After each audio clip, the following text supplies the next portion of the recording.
안녕하세요. 어릴 때가 또 있네.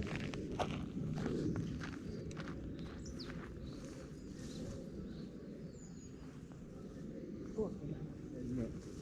아이고, 이 정도면 대략 감이 잡히겠죠? 이 정도에 있었나?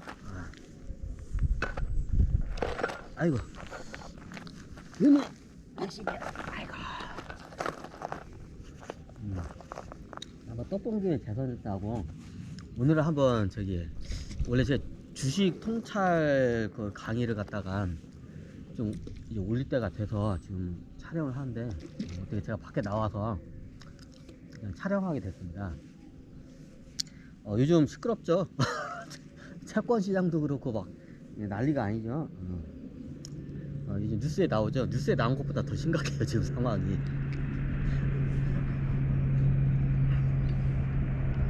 얼마 전에 무슨 보험회사들이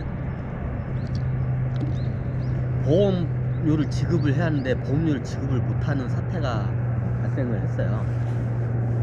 그냥 표면적으로는 전산 오류 때문에 못했다고 하는데 딱 보면 알아요. 실질적으로 돈이 없어서. 이거를 강의를 해야 할 때가 지금 딱 된 것 같아서 지금 강의를 해요. 예전에 제가 몇 년 전에 강의를 했을 때 이제 공황 상태가 오면 징조 증상 중에 하나가 큰 게 뭐냐면 보험회사들이 망해. 대공황이 오기 전에 징조 증상이 있어요. 그게 어디서 저거냐, 금융권 중에서 크게 이게 해요. 예전에도 몇 번을 제가 이게 중요한 것 때문에 말씀드리지만, 금융이라고 하면 사람들이 뭐 주식하고 채권만 하는데 금융은 딱 세 개의 그룹이 있어요. 정확히 제일 역사적으로 오래된 게 채권. 쉽게 말하면 돈 빌려주면 고리대금, 돈을 빌려주면 그에 따라서 원금과 이자를 받아 수익을 내는 게 이게 채권이에요. 채권 수익, 이자 소득이 발생하는 거. 채권 소득. 왜 이거에 대해서 설명하냐고요? 이게 굉장히 중요하기 때문에. 아주 자본주의에서 자본주의에서는 이게 먼저 발달하는, 금융이 발달한 이유가 일종의 뭐라고 할까, 유통이 먼저 발달을 해야 돼. 유통은 무역. 여기 있는 물건을 갖다 흐를리오 통할 통해서 여기 있는 물건을 저쪽에다 옮겨서 해야 돼요.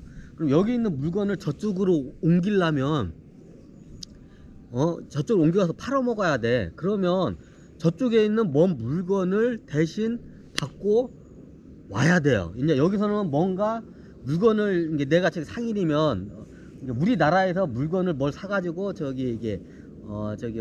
미국에다 팔아먹어. 예를 들어서 우리나라에서 물건을 사가지고 미국에다 팔아먹어. 그러니까 무역상, 요즘은 바이어라고 하죠, 그런 사람들을. 무역상들이 그럼 와가지고 우리나라에서 뭔가 물건을 사가지고 미국에다 팔아먹으려면 뭔가를 줘야 돼. 그러니까 공짜로 가져갈 수는 없잖아요. 이거 굉장히 중요한 강의예요. 지금 이 시점을 이해하려면 근본적인 흐름 자체를 이해를 해야 돼요. 역사적인 거를. 자, 여기서 잘 보세요. 이거 녹화가 되고 있나? 중간에 한참 촬영을 한 줄 알았더니 촬영이 안 된 경우가 있어가지고. 그래요. 자, 여기서 이 물건 있다고요. 요 물건을 할까? 모자. 자, 이 모자라는 물건이 있어요. 자, 이 모자를 어디서 생산했어요? 우리나라에서 생산했어요. 메이드 인 이거 차이나라고요. 하여튼 우리나라 건데, 메이드 인 차이나 맞네. 그럼 메이드 인 차이나니까 메이드 인 차이나로 가겠습니다. 그러면 자, 우리나라 사람이 있어. 우리나라 사람이 무역상이야. 야, 우리나라 사람이 무역상이 있는데 이 모자가 이게 메이드 인 차이나야. 중국 거야. 중국에 오면 모자를 아주 좋은 모자를 싼 가격에 생산을 해요. 이게 어떤 모자냐? 비단 모자. 이게 비단 모자야. 자, 우리나라 사람이, 실질적으로 그랬어요. 우리나라 사람이 이 비단 모자야. 이 비단 아니지만 하여튼 비단 모자예요. 이 비단 모자를 갖다가 그냥 예를 들어서 제가 그냥 여러분들 설명드리기 쉽게 해서 그냥 비유를 한 것 뿐이에요. 자, 우리나라 사람이 무역상이냐. 근데 중국에 가보니까 이 모자, 비단 모자가 있는데 겁나게 좋은데 가격이 싸. 자, 이 모자를 갖다가 저기 이태리 베네치아에다가 유럽 베네치아에다 이걸 팔아 먹으면 100배를 남길 수가 있어. 100배를 남길 수가 있어. 자, 그러면 옛날에는, 지금은 이제 달러나 이런 화폐가 있으니까 그 100배라는 개념이 잡히는데 예전에는 개념이 없었어. 예전에는 다 물물 교환했어요. 기본이 모든 게.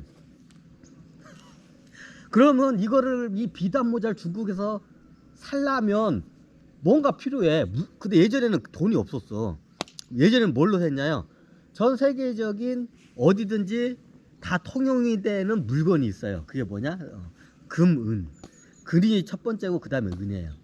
전 세계적으로 저기 뭐냐, 유라시아, 유럽이든 아시아든 금과 은에 대해서는 가치를 먹여줘요. 그러면 어떻게 해요? 물물 교환을 해야 돼. 이 비단 모자를 일단 사야 할 거 아니야. 이걸 갖다 유럽 갖다 팔아 먹으려면 사야 돼. 뭘로 사요? 금으로 사요. 금괴 같은 걸 해가지고 대량으로 사요.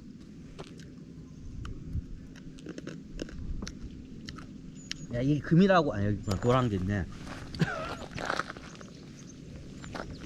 자, 이게 금덩어리야. 아이고. 자, 이게 금덩어리예요. 얘 금덩어리라고 칩시다. 그냥 금이 없으니까. 이게 금덩어리예요. 요만큼 금덩어리로 얘를 한 저기 100개를 살 수가 있어. 이 비단 모자 100개를 살 수가 있어. 중국에 가서. 근데 내가 한국 사람이야. 그러면 이 정보를 알아. 이걸 갖다가 사가지고 유럽으로 해가지고 저기 태평양을 건너 인도양을 넘어 저기 지중해를 넘어가면 여기 베네치아, 이태리 베네치아에 가면 거기 급이 많아. 거기에 가면 저기 이걸 갖다 100배로 팔아먹을 수 있어. 자, 어떻게 하냐? 그러면 얘를 갖다가 이 모자를 100개를 금 이만큼을 살 수가 있어.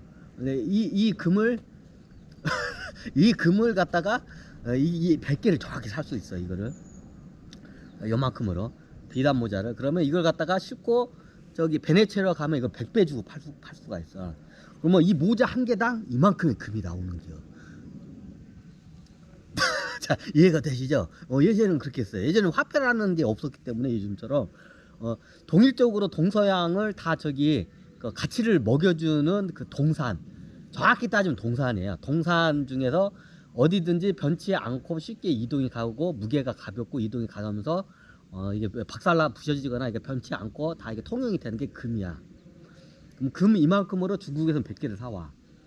근데 이게 저기 뭐냐, 태평양을 건너 인도양을 건너 지중해로 넘어가 가지고 이태리 베네치아로 가면 이거를 갖다가 이 모자 하나에 금 이만큼을 얻을 수 있어. 그럼 금 100개가 생기는 거죠. 그럼 어떻게 해요? 처음에 중국에 살 때는 이거 한 개 가지고 이거 100개를 샀는데 100개를 팔았으니까 이게 100개가 생겼어. 그러면 어떻게 되나요? 100배 장사를 한 거죠.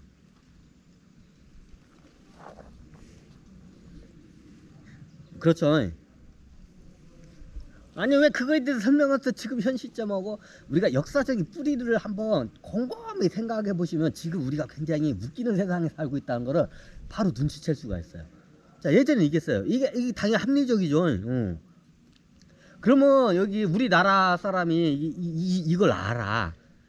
그런데 이 가가지고 일단 저기 이제 일단 다른 거는 뭐 비용은 제하더라도 이 모자를 살려면 금땡이가 필요해. 왜 중국에서는 금을 요구하니까 이거를 저기 살려면 다른 물건도 할 수 있지만 다른 물건 같은 경우에는 이게 가다가 변질이 돼. 예를 들면 우리나라 같은 약재나 뭐 쌀을, 예를 들어서 쌀을 갖다가 일모지고 가지고 이걸 바꿔 가지고 이게 가려고 해봐. 그 가다가 저기 쌀 그 짊어지고 다 썩고 다 자빠져요. 그럼 어때서 금밖에 없어요. 그럼 나는 이걸 알아. 일을 할 수 있는 능력이 있어. 근데 중요한 건 내가 금이 없어. 야, 이거를 살려면 금이 필요해. 이제 여러 가지 비용도 들어지만 기본적으로 금이 필요하죠. 근데 내가 금이 없어. 그럼 어떻게 해요? 그러면 저기 옛날 명동 사채시장 가지고 어떻게 하냐? 금 좀 빌려주세요 하면, 그럼 내가 뭘 믿고 빌려줘 하면 뭐 저기 예전 같은 경우에는 이제 땅을 담보로도 할 수 있고 자기 가족들을 담보로 놓고 가기도 했어요 실질적으로. 그러면 제때 이제 그 날짜에 못 오면 그냥 노예로 팔아버려요 가족들을. 예전이 진짜 그랬어요. 그럼 어떻게 되냐? 이제 저기 자기 가족들을 담보로 하거나 아니면 땅 있으면 땅을 사는데 땅도 없어. 근데 때 식솔밖에 없어. 가족밖에 없어. 그럼 어때요? 가족들을 실질적으로 거기다 담보로 쟁여놓고 금을 빌리고 이제 아버지가 금을 빌리고 장사길을 나가요.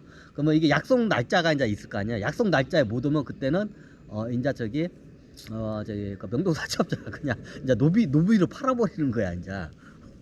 옛날에 담보가 최고 좋은 담보가 이쁜 딸이었어. 이쁜 딸은 이게 기생집에다 팔면 굉장히 돈이 짭짤하기 때문에 담보 물건으로서 굉장히 높은 가치성을 부여를 해줬어요. 그러면 금을 많이 빌릴 수가 있겠죠. 실질적으로 그랬어요. 옛날에 고려 시대도 그랬고 고려 시대도 그랬고 옛날에 신라 시대도 그랬어요. 그럼 나는 그런 저기 정보도 있고 능력이 있고 이게 할 수가 있는데 돈이 없어. 금이 없어. 금이 있어야 뭘 이게 저기 장사를 해. 장사 미천이 금을 내가지고 그렇게 빌려가지고 가요. 보통 이제 부잣집이나 이렇게 금을 빌려가요. 그럼 금을 빌려가지고 어떻게 하냐? 중국에 가가지고 이 비단 모자를 사요. 이제 이 금융이라는 게 여기서 이제 나온 용어예요. 옛날 우리 금융이 고리대금 업자라는 말이 있잖아요. 고리대금 업자가 뭔가요? 이제 사채업자를 고리대금 업자라고 해요. 왜 고리대금 업자의 그 어원이 어떻게 하냐면 고리가 고려란 나라예요. 옛날 고려 나라 이름이 그 당시 고리였어요. 이제 나중에 한자로 해서 고려로 된 것뿐이지 고리라는 나라였어요. 고리. 그 고리대금 업자가 저기 그 고려라는 나라였어요. 고려 시대 때 대금업자